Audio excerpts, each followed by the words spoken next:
नमस्कार, स्वागत है आप सभी को आपके अपने चैनल प्रजापति हेल्थ केयर में। दोस्तों, आज मैं आपको बताऊंगा BTSC Bihar technical service commission के तहत स्टाफ नर्स बहाली 2025 की पूरी डिटेल्स आपको बतलाऊंगा कि आपका रिजल्ट कब आएगा, आपका मेरिट लिस्ट में नाम कैसे आएगा और आपका ज्वाइनिंग लेटर कैसे प्राप्त होगी। चलिए जानते हैं इस वीडियो के माध्यम से स्टाफ नर्स बहाली 2025 की पूरी डिटेल्स में। दोस्तों, जैसा कि आपको थोड़ा हिंट्स में बतला दूं कि यह जो है जिसका एडवर्टाइजमेंट नंबर 23/2025 में नोटिफिकेशन जारी हुआ था बिहार सरकार के तरफ से।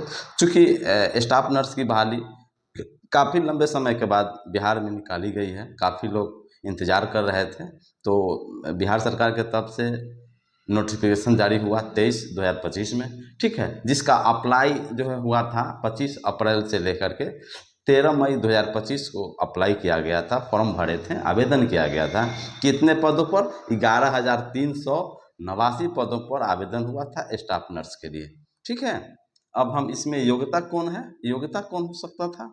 वैसे कैंडिडेट जो जीएनएम या फिर बीएससी नर्सिंग काउंसिल से रजिस्टर्ड हो, मान्यता प्राप्त हो, वही कैंडिडेट स्टाफ नर्स के लिए योग्य माने जाएंगे, उन्हीं का आवेदन एक्सेप्टेबल होगा, ठीक है। अब इसका जो एज कैटेगरिया थी, यह न्यूनतम एज था आपका 21 बरस से लेकर के 37 बरस, इसका न्यूनतम एज। बात करें कि कैटेगरी बाई एज को बढ़ा दिया गया है ना, जैसे ओबीसी, एबीसी या फिर एससी एसटी के लिए 42 बरस, अधिकतम 42 साल, ठीक है। इसका जो पे स्केल है, जिसका मानदेय है स्टाफ नर्स के लिए 9,300 से लेकर 34,800 रुपया इसका पे स्केल है, इसका मानदेय है, वेतनमान है, ठीक है। अब आपकी जो परीक्षाएं ली गई थी वह आपका 30 जुलाई, 31 जुलाई और 1 अगस्त और 3 अगस्त 2025 को एग्ज़ाम लिया गया था सीबीटी के माध्यम से, ठीक है।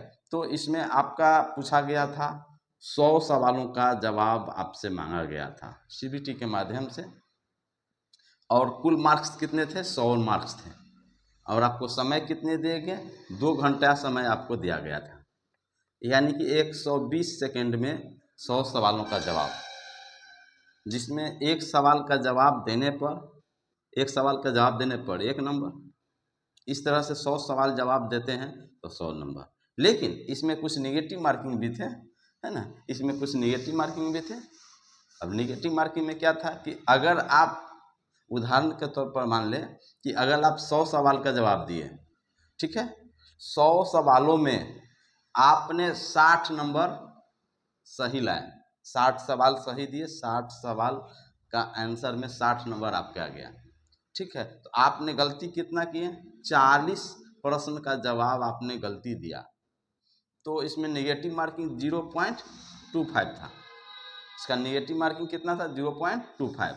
तो आप इसको 4 से भाग दे दीजिए 40 में, 4 दहाई 40, यानी कि आपका 10 नंबर आपका आ गया, निगेटिव मार्किंग 10, यानी आप लाए थे 60, 60 में 10 नंबर माइनस हो जाएगा, यानी कि 50 नंबर। क्योंकि यह कंप्यूटर आधारित आपसे एग्ज़ाम लिए गए थे, ठीक है, टेस्ट लिए गए थे आपसे। तो अब आपका इसमें सोचते होंगे कि हमारा मेरिट लिस्ट में कैसे नाम होगा। पहले हम जान लेते हैं कि एग्ज़ाम का तो मैंने बता दिया है, आंसर की भी जारी हो गया, या 8 अगस्त 25 से लेकर के आपका जो आंसर की जारी हुआ था, और 11 अगस्त तक आपको, 25 तक के लिए आपको ऑब्जेक्शन, आपत्ति देने का भी था समय, जो कि वह समय सीमा आपका समाप्त हो गया। दोस्तों, अब आप सोच रहे होंगे कि हमारा रिजल्ट कब आएगा, क्या हमारा मेरिट लिस्ट में नाम रहेगा, क्या हमें ज्वाइनिंग लेटर मिलेगी। तो दोस्तों, मैं बतला देता हूँ, यह सीबीटी के माध्यम से जो आपने दिया है, तो इसका उच्चतम स्कोर अगर 75 नंबर आपको आ गया, ठीक है, और आपका आपने इसमें एक चीज़ और है कि इसमें एक्सपीरियंस सर्टिफिकेट के भी मान्यता दी है। अगर आप 1 साल का अनुभव प्रमाण पत्र देते हैं तो 5 नंबर दिए जाते हैं। इस तरह से 2 साल का देते हैं तो 10 नंबर, इस तरह से 5 साल का देते हैं तो आपका 25 नंबर। तो ये आपका 25 नंबर ये हो जाएगा, अगर 5 साल का देते हैं तो 100 नंबर। इसी के अकॉर्डिंग जितना हाई है, अब जरूरी नहीं है कि आपका सीबीटी में 75 नंबर आ ही गया, उससे कम आएगा। अगर किसी कैंडिडेट का आता है तो जिसका हाईएस्ट स्कोर होगा सीबीटी में, उसी के अकॉर्डिंग यह पैनल बनेगा या मेरिट लिस्ट तैयार होंगे। ठीक है, अगर आपका 30 नंबर है, 35 नंबर है, या 40 नंबर है, 50 नंबर है, लेकिन उससे अधिक, आपसे अधिक किसी दूसरे को होगा। दोस्तों मैंने बताया था कि इसमें ऑब्जर्वेशन भी है ना, 35% महिला ऑब्जर्वेशन है। इसके अलावे भी कई एक सीट है, और इसके अलावे भी ऑब्जर्वेशन के बाद भी अगर वो अच्छा सीबीटी स्कोर लाती है तो उसमें उनका ज्वाइनिंग पक्का है। इतना सारा ढेर सारा लाभ है। तो सीबीटी के आधार से ही आपका मेरिट लिस्ट तैयार होंगे। अब आप इंतज़ार कर रहे हैं कि रिजल्ट कब आएगा, तो आपका रिजल्ट बहुत जल्द ही जारी हो जाएगा।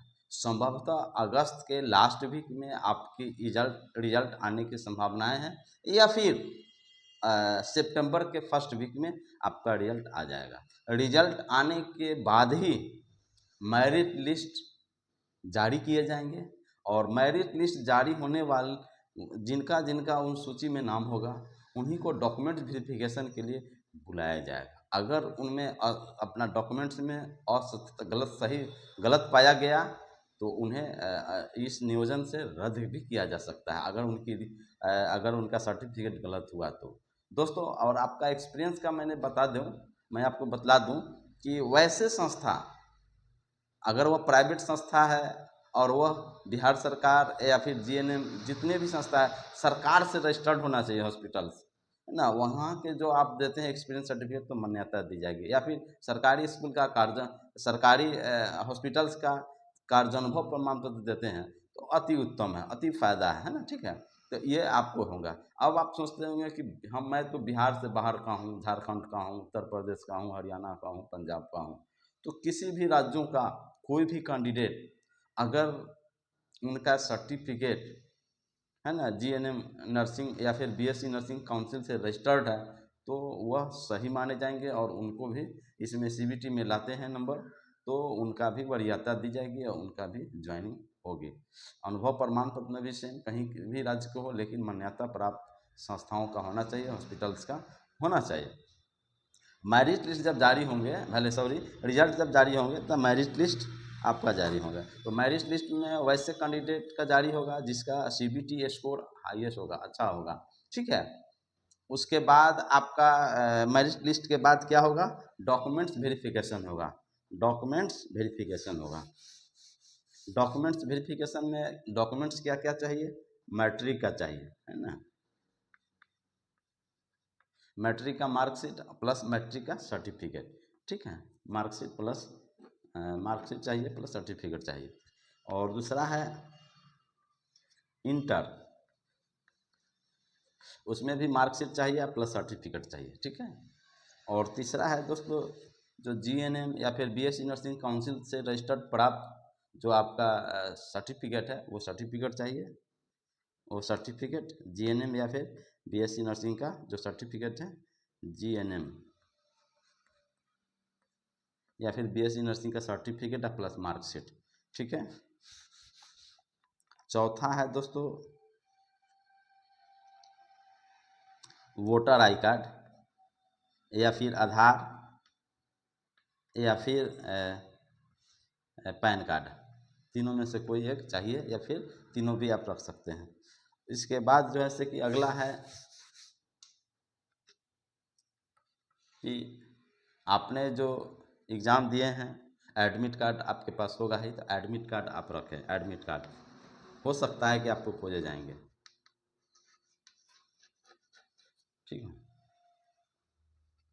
छठा है दोस्तों कि आपका जो आपने आवेदन किया था उस समय जो हार्ड कॉपी निकाली गई थी, है ना, है ना, आप फॉर्म भरते समय वो आपको रखने पड़ेंगे, ज़रूरत उसका हो सकता है। तो हार्ड कॉपी आवेदन का जो निकाला गया था वो हार्ड कॉपी ज़रूरत पड़ सकता है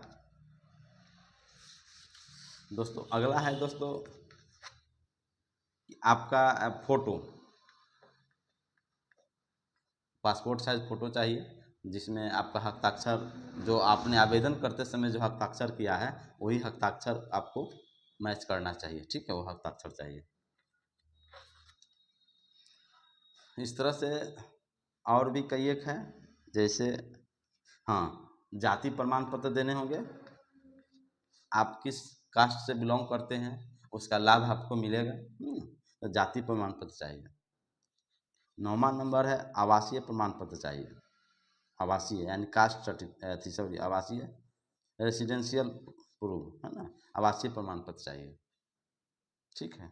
नंबर 10वां है, हो सकता है आपको इनकम सर्टिफिकेट भी मांग सकती है। इनकम सर्टिफिकेट मतलब आय प्रमाण पत्र। इस तरह से 10 जो है ना आपको कागजात आपसे मांगे जा सकते हैं। तो इसको आप पूरी तरह से तैयार कर लें। ठीक है, आपको इसमें फ़ायदे मिलेंगे अभी से तैयार करके रखेंगे तो। अब आपका ज्वाइनिंग लेटर कैसे मिलेगी?